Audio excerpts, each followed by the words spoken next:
What would you do if loving someone meant losing yourself? If staying meant death, but leaving meant never feeling whole again? Tell me in the comments where you're watching from right now. I want to know who's here with me on this journey. Because tonight, I'm going to tell you about Rosalia, a woman who walked away from the most dangerous man in New York, only to discover that some men don't let you go. Not without one last moment that changes everything.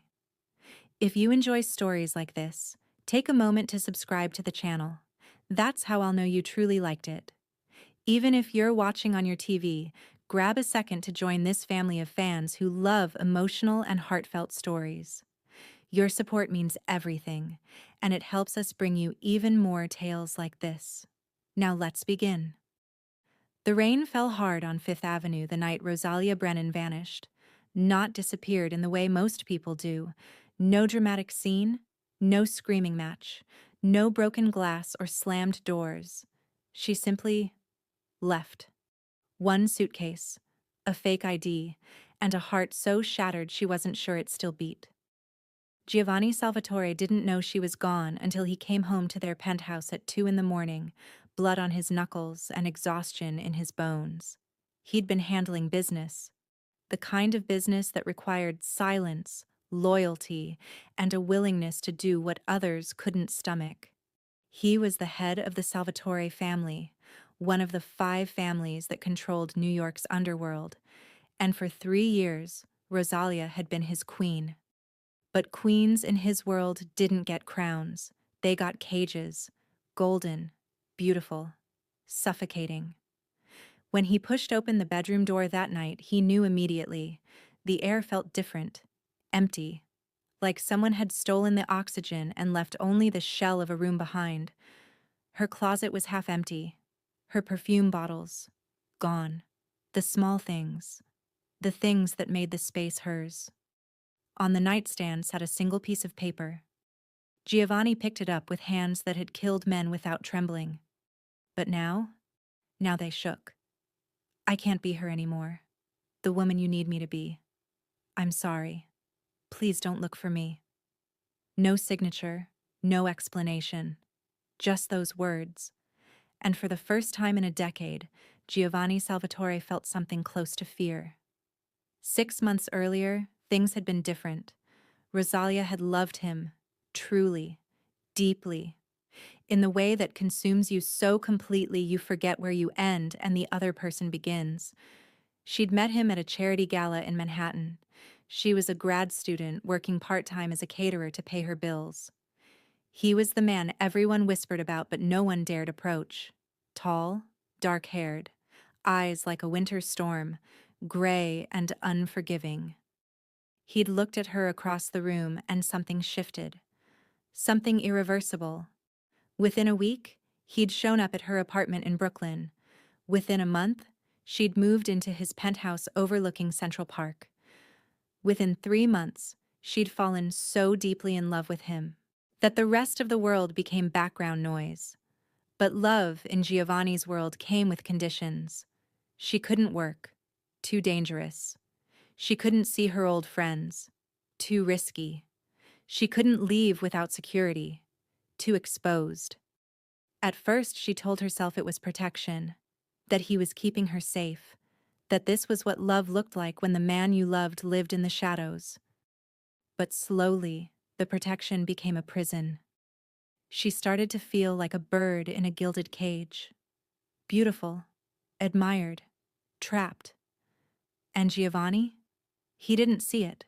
He saw a woman he'd kill for, a woman he'd burn the city down to protect. He thought keeping her close was keeping her safe. He didn't realize he was suffocating her. The breaking point came on a Tuesday. Rosalia had been planning to visit her mother in Boston. Her mom was sick. Breast cancer. Stage 3.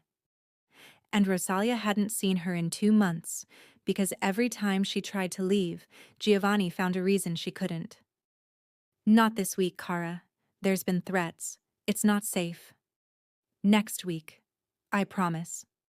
But next week never came. That Tuesday, Rosalia packed a bag anyway. She didn't tell Giovanni. She was just going to go. Just for 2 days. She made it as far as the lobby. Two of Giovanni's men stopped her. Polite, professional, immovable.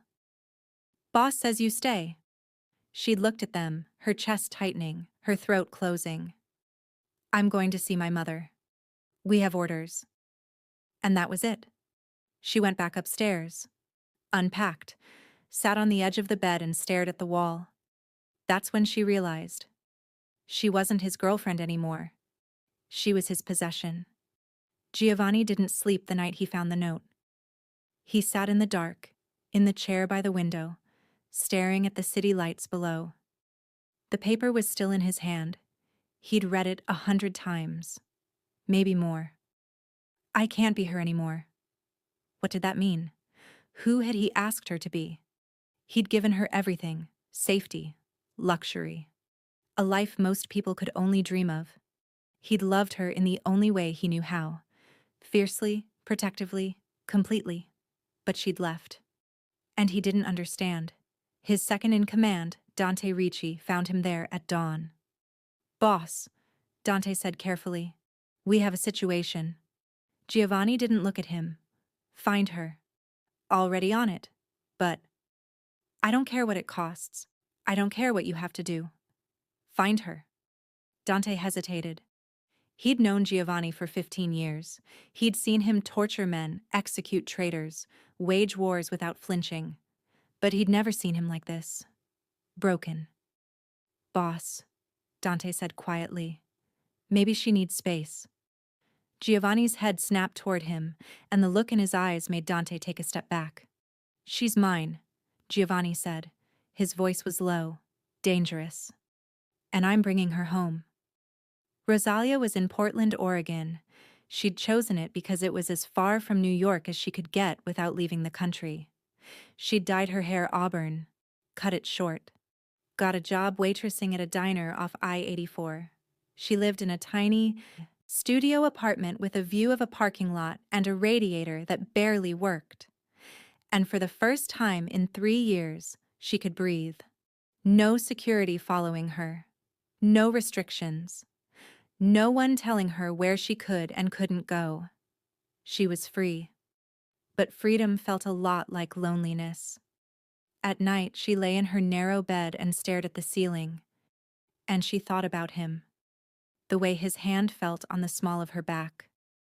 The way he said her name, like it was a prayer. The way he looked at her sometimes, like she was the only thing in the world that mattered. She missed him. God, she missed him. But she couldn't go back. Going back meant losing herself completely. And she'd already lost too much. It took Giovanni's people 3 weeks to find her. Not because she'd covered her tracks well, but because Giovanni had given specific orders. Don't scare her. Don't approach her. Just watch. He wanted to know if she was okay. If she was safe. If she was happy. Dante sent him photos. Rosalia walking to work in a cheap jacket, her breath fogging in the cold air. Rosalia sitting alone in a coffee shop, reading a book. Rosalia smiling at a customer. That last one broke something in Giovanni. She was smiling. She hadn't smiled like that in months when she was with him. "She looks good," Dante said carefully. Giovanni stared at the photo. "She looks sad." "Boss, with all due respect." She left. "Maybe we should let her stay gone." Giovanni's jaw tightened. "Set up a meeting." "What?" "I'm going to Portland." "Boss. I need to see her. Just once. Then I'll decide." Dante didn't argue. He knew better. Rosalia had just gotten home from her shift when she heard it. A knock. 3 times. Steady. Deliberate. She froze. No one knocked on her door. She didn't know anyone in Portland. She kept to herself. Worked. Slept. Survived. Her heart started to race. It's nothing. Probably a neighbor. But something in her gut told her that wasn't true. She walked to the door slowly, put her eye to the peephole, and her entire world stopped. Giovanni. He stood in the hallway, hands in the pockets of his black coat, his face unreadable. But his eyes looked haunted. Rosalia's hand went to her mouth. She stumbled back from the door, her breath coming in short gasps. No, no, no, no. How did he find her? Why was he here? The knock came again. Rosalia. His voice was muffled through the door, but she'd know it anywhere. Deep, rough, familiar. I know you're in there. Please, just open the door. Her hands were shaking. Her mind was screaming at her to run, to climb out the window, to disappear again. But her heart? Her traitorous, stupid heart was pulling her toward that door. Go away, she called out, her voice cracking. Please, Giovanni, just go. Silence. Then. I will. I promise. I just need 5 minutes. That's all. 5 minutes, and then I'll leave. You'll never see me again. She closed her eyes. Tears slipped down her cheeks. You'll never see me again. Why did that hurt so much? She took a breath, wiped her face, and opened the door. He looked different. Thinner. Tired. Like he hadn't slept in weeks. But he was still Giovanni. Still the most beautiful, dangerous man she'd ever seen. They stood there, staring at each other. Neither of them speaking. Finally, Giovanni broke the silence. Can I come in? Rosalia stepped aside. He walked past her, and the scent of his cologne, cedarwood and smoke, hit her like a memory she'd been trying to forget. She closed the door and leaned against it. How did you find me? I have resources. That's not an answer. It's the only one I have. She crossed her arms. What do you want, Giovanni? He turned to face her, and the look in his eyes was so raw it made her chest ache. I want to understand, he said quietly. I want to know why you left. What I did wrong. What I can fix. Rosalia laughed bitterly. You can't fix this. Why not? Because you don't see it. Her voice rose, all the pain and anger she'd been holding in for months spilling out. You don't see what you did to me? You don't see that I stopped being a person and became a thing you owned. A beautiful thing you kept locked away because you were too afraid to lose it. Giovanni flinched. I was protecting you. You were smothering me. I loved you. Love isn't a cage, Giovanni. She was crying now, her whole body shaking. Love doesn't steal someone's choices. Love doesn't make them feel like they're suffocating every single day. He stared at her, and for the first time she saw something crack in him. I didn't know, he whispered. I didn't know I was doing that to you. I tried to tell you, so many times, but you never listened. You just kept holding tighter. Giovanni's hands clenched into fists at his sides. He looked away, his jaw working. When he spoke again, his voice was hoarse. I'm sorry. 2 words. Simple. Devastating. Rosalia wiped her eyes. I know you are, but it doesn't change anything. It could. No. She shook her head. It can't.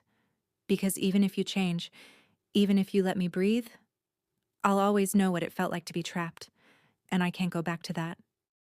Giovanni looked at her for a long time. Then he nodded. Slow. Final. Okay. Rosalia blinked. Okay? If you want to be free, I'll give you that. I'll stop looking. I'll leave you alone. He took a step toward her. His voice dropped. I need one thing, and then I'll go. I swear to you, Kara, I'll disappear. Her heart was pounding. What? He reached out slowly, his hand hovering near her face. One last kiss. She should have said no. She should have stepped back, told him to leave, closed the door on this chapter of her life forever. But she didn't. Because part of her, maybe the deepest, most broken part, wanted it too. Giovanni, please. His voice broke on the word. Let me have this. Just this. And then I'll let you go. Rosalia's breath caught in her throat. Giovanni was so close now she could feel the heat radiating off him. His hand still hovered near her face, waiting, asking permission. And God help her. She wanted to give it. "This is a bad idea," she whispered. "I know. It'll just make it harder. I know." "Giovanni." He leaned in, his forehead resting against hers. "I know, Kara. But I've been in hell for 3 months. And if this is the last time I ever touch you, I need to make it count. I need to remember what it felt like to hold something real." Her resolve crumbled. "One kiss," she breathed. "And then you leave. One kiss. I promise." She closed her eyes. And when his lips met hers, the world fell away. It wasn't gentle. It was desperate. Hungry. Like drowning and gasping for air at the same time. Giovanni's hands cupped her face, his thumbs brushing away the tears on her cheeks. Rosalia's fingers tangled in his hair, pulling him closer even though every rational part of her brain screamed that this was wrong. But it didn't feel wrong. It felt like coming home. His kiss tasted like whiskey and regret, like all the words he'd never said and all the chances he'd never taken. And she kissed him back, with everything she had, all the love she'd tried to bury, all the anger she'd tried to carry, all the grief she'd tried to survive. When they finally broke apart, they were both breathing hard. Giovanni rested his forehead against hers again. His voice was ragged. "I love you. I know I didn't show it the right way. I know I failed you. But I need you to know that every second we had together, you were the only thing that mattered to me." Rosalia's chest ached. "I love you too. That's why I had to leave. Because loving you was killing me." He pulled back just enough to look at her. And the pain in his eyes was so raw it nearly broke her all over again.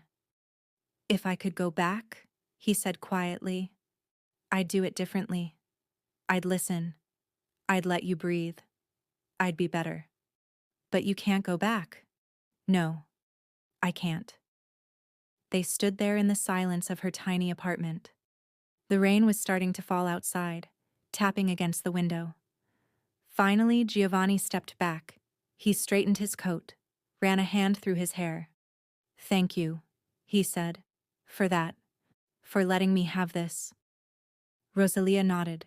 She couldn't speak. Her throat was too tight. He walked toward the door, put his hand on the knob, and then he stopped. "Rosalia." "Yeah? If you ever need me, for anything, you know how to find me. I won't come looking, but I'll always be there if you call." She bit her lip. "Giovanni, I mean it, anything, anytime." He opened the door and walked out of her life. Rosalia sank to the floor the moment the door closed. She wrapped her arms around her knees and sobbed, deep, wrenching sobs that shook her entire body. Because even though she'd gotten her freedom, it felt like she'd just lost everything that mattered. Giovanni made it to the elevator before he had to stop. He leaned against the wall, his chest heaving, his hands shaking. Dante was waiting in the car downstairs. When Giovanni climbed into the back seat, Dante took one look at his face and said nothing. They drove in silence. After 20 minutes, Dante finally spoke. "You okay, boss?" Giovanni stared out the window at the rain-soaked streets of Portland. "No. You did the right thing." "Did I?" "You let her go. That's what she wanted." Giovanni closed his eyes. "Yeah. But it didn't feel right. It felt like ripping his own heart out and leaving it behind." 3 months passed. Rosalia stayed in Portland. She kept working at the diner, kept living in her small apartment, kept trying to build a life that felt like hers. But something was missing. She told herself it was just the adjustment, that she'd been with Giovanni for so long, it would take time to remember who she was without him. But deep down, she knew the truth. She'd left him to save herself, but in saving herself, she'd lost a part of her soul. It was a Thursday night when her phone rang. She didn't recognize the number. Almost didn't answer, but something made her pick up. Hello? Silence. Then a voice she knew. Dante. Rosalia, it's Dante Ricci. Her heart stopped. Is Giovanni okay? He's alive. That's not what I asked. Dante hesitated. There was an incident, a hit. Giovanni was targeted. He's been shot. The world tilted. How bad? Bad. He's stable now, but... Dante's voice was heavy. He's been asking for you. Rosalia's hand flew to her mouth. What? He doesn't want you to know. He made me promise not to call, but I thought you should have the choice. To come or not. Tears blurred her vision. Where is he? New York. Mount Sinai West. Private wing. I can send a car if you... I'll get there myself. She hung up and started packing. The flight from Portland to New York took 6 hours. It felt like 6 years. Rosalia didn't sleep, didn't eat. Just sat by the window and stared at the clouds, her mind racing. He's been shot. He's asking for you. He doesn't want you to know. Why didn't he want her to know? Because he'd promised to let her go. Because he'd meant it when he said he'd disappear from her life. But she couldn't let him disappear. Not like this. Not when there was a chance she'd never see him again. She arrived at Mount Sinai just after midnight. Dante met her in the lobby. He looked exhausted, older than she remembered.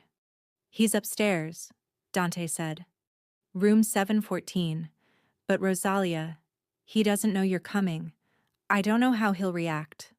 I don't care. He's not in great shape, physically or mentally. Just take me to him. Dante nodded. They rode the elevator in silence. When they reached the 7th floor, Dante led her down a quiet hallway. 2 guards stood outside room 714. They nodded at Dante and stepped aside. I'll wait out here, Dante said. Rosalia took a deep breath and pushed open the door. Giovanni was lying in the hospital bed, his eyes closed. An IV was in his arm. Bandages wrapped around his chest. Monitors beeped softly in the background. He looked so vulnerable, so human. Rosalia's breath hitched. She walked over slowly, her footsteps barely audible. When she reached the side of the bed, she sat down in the chair next to him and waited. After a few minutes, Giovanni's eyes fluttered open. He stared at the ceiling for a moment, disoriented. Then he turned his head and saw her. His entire body went still. Rosalia? Hi, she whispered. He blinked like he thought he might be dreaming. How are you here? Dante called me. Giovanni's jaw tightened. I told him not to. I know. You shouldn't be here. I know that too.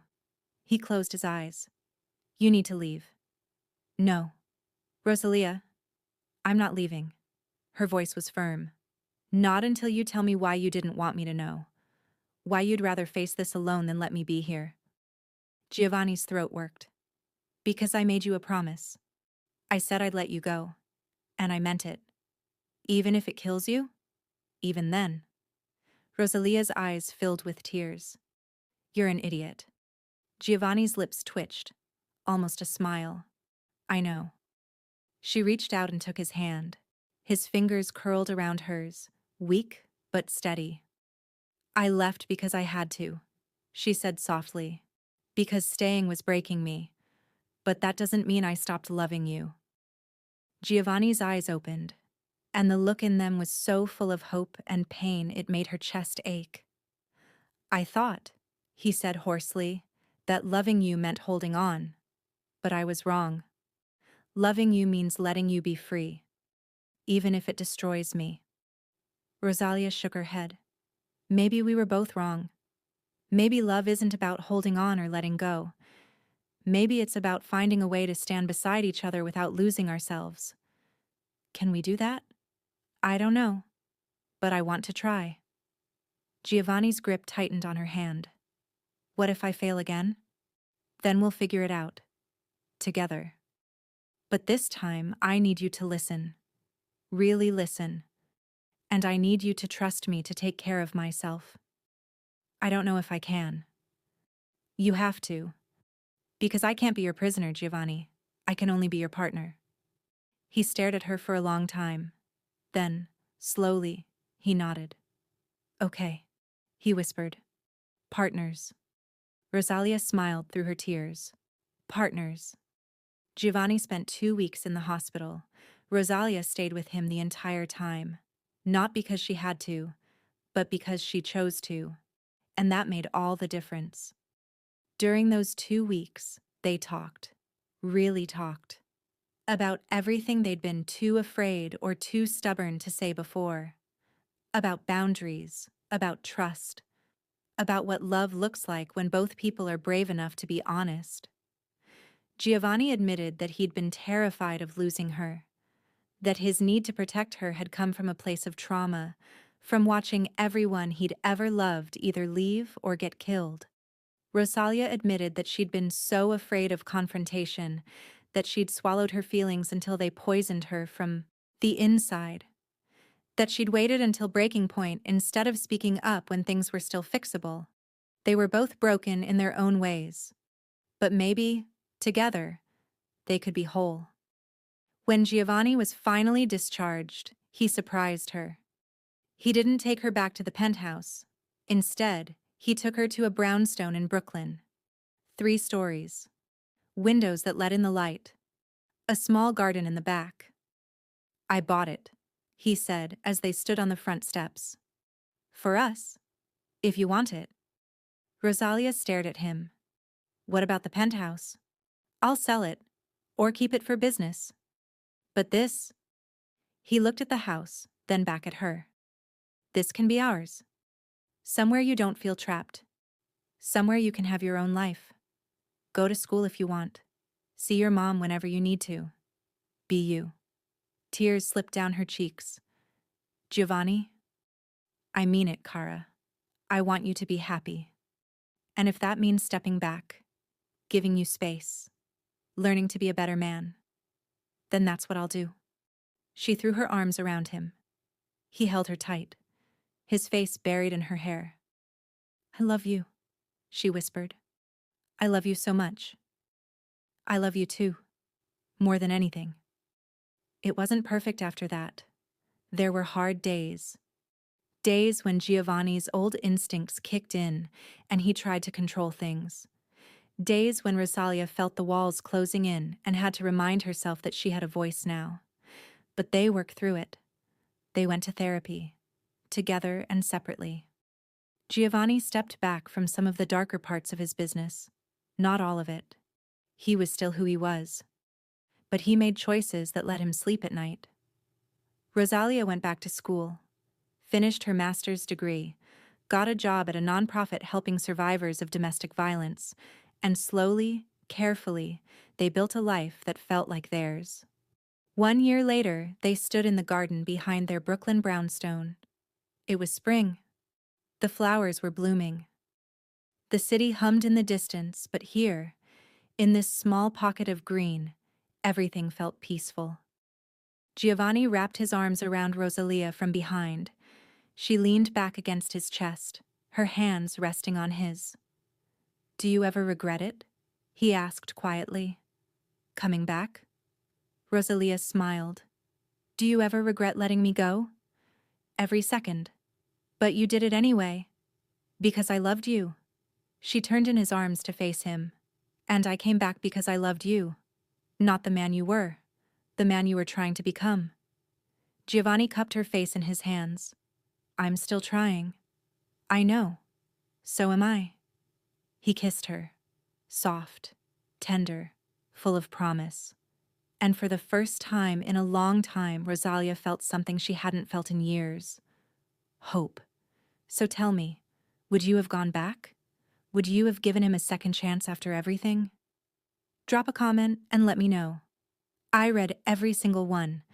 And if you're watching this from your living room, your bed, your break room at work, wherever you are, tell me where you're from. I love knowing who's on this journey with me. If this story moved you, if it made you feel something, Don't forget to subscribe. Hit that button.